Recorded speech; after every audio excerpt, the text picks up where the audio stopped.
Hello trader, आइए बात कर लेते हैं निफ्टी 50 मंडे के दिन यानी कि 29 तारीख को कहाँ पे कामकाज करेगा। क्या हमने आज के लिए डिस्कशन किया था। देखिए ट्रेडर्स, आज के लिए हमने कोई डिस्कशन नहीं किया था क्योंकि मैं पिछले 4 या 5 दिनों से कोई वीडियो मार्केट में नहीं बना रहा हूँ। फिर आइए बात कर लेते हैं मंडे के लिए। तो देखिए मंडे के लिए आपको क्या करना पड़ेगा, सबसे पहले आपको वीकली टाइम फ्रेम जरूर एक बार देखना पड़ेगा, ताकि आप अगर कभी पहली बार अगर एनालिसिस कर रहे हो, या आप अगर बहुत लॉन्ग टाइम से अगर मार्केट में हो लेकिन आपने कोई चार्ट रीडिंग नहीं किया है, या आप अगर अपने चार्ट रीडिंग को सुधारना चाहते हो तो, या आप अपनी चार्ट रीडिंग स्टार्ट भी करना चाहते हो, तो आपको सबसे पहले वीकली टाइम फ्रेम एक बार जरूर देखना पड़ता है, क्योंकि आप जितना लॉन्ग टाइम फ्रेम देखोगे उतना व्यू आपका क्लियर होता रहेगा मार्केट में।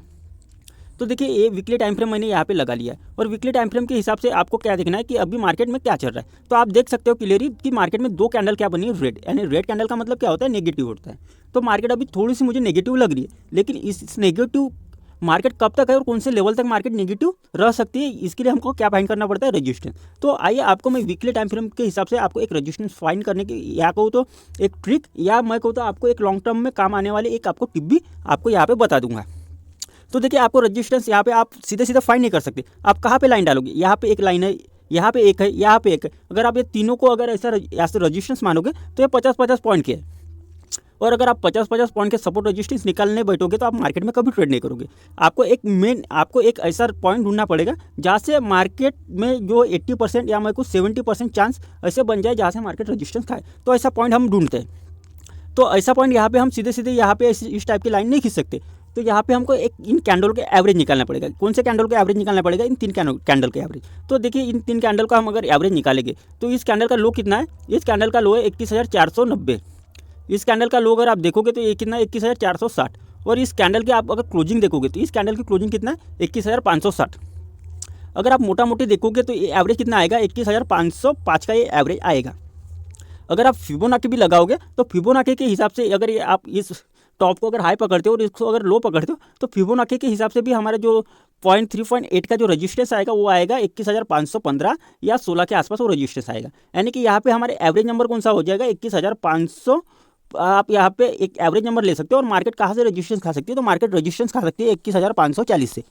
एक बात आपके लिए नोट करने वाली रहेगी इस वीक में। फिर ये हो गया वीकली के हिसाब से। अब आइए थोड़ा डेली टाइम फ्रेम हम सोचते हैं। वीकली के हिसाब से आपको क्या समझ में आया, वीकली के हिसाब से आपको एक बात समझ में आनी चाहिए कि मार्केट को अगर बुलिश होना है तो 21,540 के ऊपर क्लोजिंग देनी चाहिए। अगर 21,540 के ऊपर अगर क्लोजिंग देती है तो मार्केट बुलिश यहाँ से मोमेंटम दिखा सकती है, और हो सकता है यहाँ से हमको एक काफ़ी बड़ी एक ग्रीन कैंडल दिखाई दे। लेकिन उसके लिए कंडीशन क्या है कि 21,540 को मार्केट ने ब्रेक करना चाहिए। ओके, तो यहाँ पे हम थोड़ा डेली टाइम फ्रेम निकालते हैं, और डेली टाइम फ्रेम के हिसाब से हम थोड़ा एक सपोर्ट भी मार्केट में ढूंढ लेते हैं। तो देखिए ये मैंने डेली टाइम फ्रेम यहाँ पे लगाया है, और डेली टाइम फ्रेम के हिसाब से अभी तो फिलहाल सपोर्ट मेरे को ये वाली एक लग रही, एक सपोर्ट लग रही है, लेकिन ये पक्की सपोर्ट नहीं लग रही है। हो सकता है मार्केट इसको ब्रेक कर दे, और ब्रेक करने के बाद सीधे सीधे हमको यहाँ तक इस लेवल तक मिले। ये जो लेवल कितना है, 20,250 का ये लेवल है, यानी कि 20,250 को भी मार्केट इस वीक टच करने के लिए आ सकती है। हो सकता है इस वीक में ना आए, नेक्स्ट वीक में आए, लेकिन मार्केट हाईली चांस है कि अगर मार्केट ये अगर लो ब्रेक करेगी। लो कौन सा ये देखिए, आप यहाँ पे इस लो को कंसीडर करिएगा 21,150 का। तो मार्केट अगर 21,150 को अगर ब्रेक कर देती है तो बहुत ही, मैं कहूँ तो चांस है, 70% चांस है कि मार्केट 20,250 तक भी आ जाएगी। फिर ये 900 पॉइंट की ये रेंज है, ये हमारे लिए क्या हो जाएगा, एक बेस्ट सपोर्ट हो जाएगा। लेकिन हम 900 पॉइंट का तो नीचे का सपोर्ट हम फाइंड नहीं कर सकते, वैसे तो फिर हमारी क्वालिटी ट्रेड कोई बनेगी नहीं पोजीशन बेस पे। तो हम उसके लिए भी हम इंट्राडे टाइम फ्रेम पे सपोर्ट निकाल लेंगे। ठीक, लेकिन वीकली आपको ये 2 मेन सपोर्ट का ध्यान रखना पड़ेगा। एक रजिस्टेंस है कौन सा, 21,540 का। आपको इन बातों का ध्यान रखना पड़ेगा। 21,540 आप कहीं भी नोट करके रख लीजिए। और सपोर्ट आपको अगर ये वाली अगर ब्रेक हो जाती है तो नीचे सीधा सपोर्ट हमको कहाँ पे मिलेगी, तो 20,250 पे। इनको आप अलग अपनी जो डेली जनरल करते हो, या कोई आपके पास कोई भी नोटपैड होगा, लैपटॉप होगा, उसमें आप इन दोनों को या तो सपोर्ट और रेजिस्टेंस नोट करके रख लीजिए। आइए इंट्राडे पे अभी हम चलते हैं और इंट्राडे समझते हैं कि हमको मंडे को किस तरीके से कामकाज करना पड़ सकता है। तो देखिए इसके लिए हमको क्या करना पड़ता है, हम पिछले 3 या 4 दिनों से मार्केट में नहीं है, तो हमको थोड़ा सा चार्ट को जूम आउट करना पड़ेगा, और कम से कम 3 दिनों का चार्ट हमको एनालिसिस करना पड़ेगा। अब आपको क्या क्या क्या लग रहा है यहाँ पे, तो अगर हम 3 दिन का चार्ट एनालिसिस करेंगे तो हमको फर्स्ट डे क्या दिखाई दे रही है, बहुत ही साफ सेलिंग दिखाई दे रही है। दूसरे दिन मार्केट हमको क्या दिखाई दे रही है, एक वॉलेटाइल मार्केट दिखाई दे रही है। और तीसरे दिन की अगर बात करें तो यहाँ पे क्या दिखाई दे रही है, इस वॉलेटाइल रेंज के अंदर ही मार्केट एक ट्रेड करती हुई दिखाई दे रही है। तो अगर मार्केट मंडे को अगर इन दोनों डे के सिमिलर अगर मार्केट चलती है तो इन दोनों डे के हिसाब से मार्केट में ये हमारे लिए रेजिस्टेंस और सपोर्ट बन जाएंगे। यहाँ पे आपको मैं ये ड्रॉ करके दिखा देता हूँ, यहाँ पे शायद आ चुके होंगे। तो यहाँ पे आपको एक हॉरिजॉन्टल लाइन ड्रॉ कर देनी है।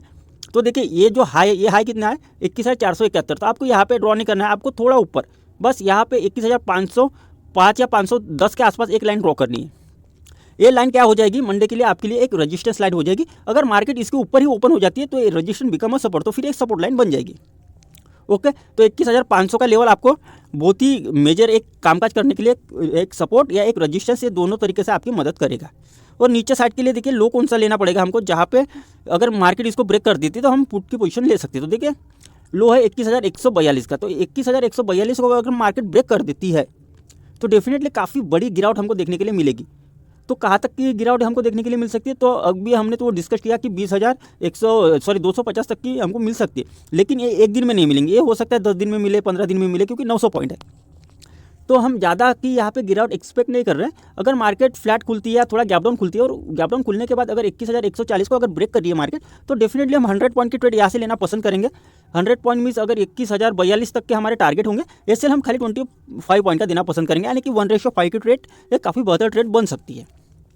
मार्केट फ्लैट खुलती है या थोड़ा गैप अप खुलती है, देखिए फर्स्ट टाइम अगर हमको इस रजिस्टेंस लाइन के पास मिलती है तो हम डेफिनेटली यहाँ से पुट लेने की ही कोशिश करेंगे। भले मार्केट इस लाइन के ऊपर यानी कि 21,540 का एसएल मार दे, अगर यहाँ पे मिल रही है 21,510 के आसपास मिल रही है 40 यानी कि 30 पॉइंट का एसएल हमारा डेफिनेटली मार्केट अगर मारती तो हम पोजीशन को कन्वर्ट कर देंगे। काफ़ी अपसाइड के हमको टारगेट मंडे के दिन मिल सकते हैं, हो सकता है 21,700 तक के भी हमको कॉल साइड में टारगेट मिले, लेकिन यहाँ पे हम एक पुट की पोजीशन ट्राई जरूर करेंगे। हमको जितना 21,510 के आसपास मिलती है हम एक पुट की पोजीशन ट्राई करेंगे, और फिर से हम कहीं ना कहीं टारगेट अपने 21,300 तक के रखेंगे। तो ये 200 पॉइंट के टारगेट, तो यहाँ पे भी एसएल हम कितने देंगे, तो यहाँ पे भी एसएल मैं 25 पॉइंट का देना पसंद करूंगा। तो ये लगभग मेरी 30 पॉइंट का एसएल रहेगा, तो ये लगभग मेरी कहीं ना कहीं 1:9 या 1:8 की ट्रेड बन जाएगी। मेजर गैप अप और गैप डाउन के लिए मैंने स्पेशली एक वीडियो अपलोड करके रखा हुआ। अगर आपको फिर भी समझ में नहीं आया तो प्लीज़ वीडियो को रिवाइंड करके देखिए, और अगर आप नए हो तो प्लीज़ सब्सक्राइब कर देना, और आप अगर पहली बार मेरे चैनल पर आए हो और अगर आपको वीडियो पसंद आया तो प्लीज़ वीडियो को लाइक और चैनल को सब्सक्राइब करना। Thank you.